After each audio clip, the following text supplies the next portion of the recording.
So if you're watching this video, you are what I call an uncommon lawyer. And I don't use that phrase to blow smoke your way and saying, oh, you're special, or to start some philosophical debate about who's common and who isn't common. I'm speaking for someone who is about to earn his PhD in lawyer suffering. Now, that's a metaphorical PhD. It's a lifetime achievement award. I don't think there's any institutional award that. But as I'll tell you more about in a minute, my whole life has been a research project of lawyer happiness. There's two premises that I'm advancing in this kind of imaginary PhD dissertation. I'm going to give you one right now while I still have your attention. That is that lawyers are allergic to happiness. So that's a bold statement. I'll defend that. I'll defend that part of my dissertation in a second.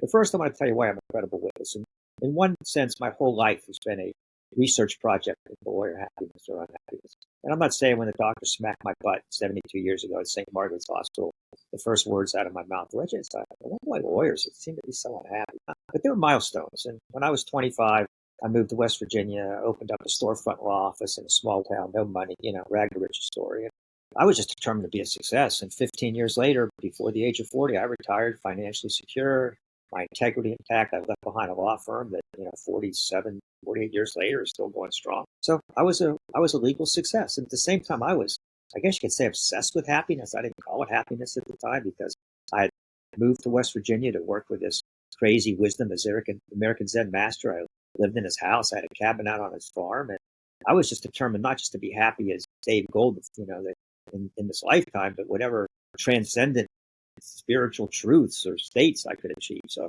I was really committed to it. And after I sold my practice, I became an entrepreneur. I co-founded a software company, which we were fortunate to sell right before the tech market crashed. During the entire time of that software company, I was also mentoring college students. I mentored literally thousands of students at UNC, NC State, and Duke.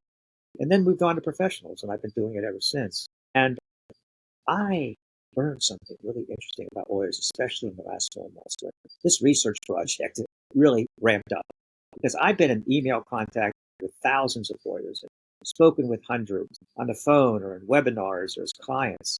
And what I found is we're a stubborn lot. I mean, I've worked with other stressful professions. I've worked with physicians. I've worked with dentists. I've worked with CEOs, entrepreneurs, people in and out of the mainstream. I helped a woman start a business where she puts people in ice baths. There's a little bit of stress involved in that. But there's something about lawyers that makes us really hesitant to even embrace the idea of happiness. And this gets to my second premise. My first premise is we're allergic to happiness. The second is this allergy is dispositional, it's not situational. In other words, we can't just blame it on the practice. Now, I know the stressors from my own experience in mentoring, and I've been putting webinars in the last few months about, are we too hard on ourselves? Can we afford to be empathic? Why do I feel like an imposter? Why am I staying past the expiration date, wherever I might happen to be? I know that no matter what it is that's bugging people, what I've discovered with attorneys is they are more fearful of change, even if that change means happiness, than they are of staying in the present situation, which may not be fulfilling, which may not be feeding their souls, may actually be compromising their health and well-being. And so I've offered all kinds of different ways to help and help a lot of people. What I'm finding is that even though people love a lot of people love what I have to say, stay in contact with me, raise their hands, say, help me, and some of my help, and a lot of them just run away because they don't want to actually answer their call because they're afraid. How do we get over this allergy to happiness that is embedded in our lack of trust?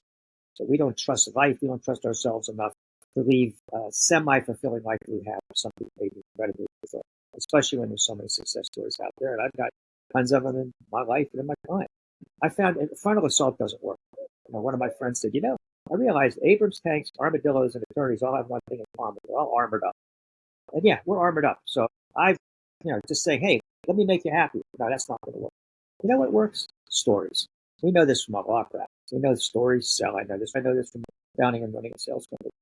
And I have so many people with so many beautiful stories to tell, as lawyers and as lay people, that there are situations where life has either demanded or invited them to step out of the known for an unknown and found themselves in a beautiful place. And the beautiful stories, and they run the gamut. And people that have, lost children, found love, just tremendous success, all kinds of different things that have happened in and out of the practice. And I'm going to share this. I'm not saying you should follow what those people did, but at least it'll let you know that it's possible. It'll awaken something, and maybe awaken something in your mind, maybe something in your heart, maybe something in your soul, whatever that might be.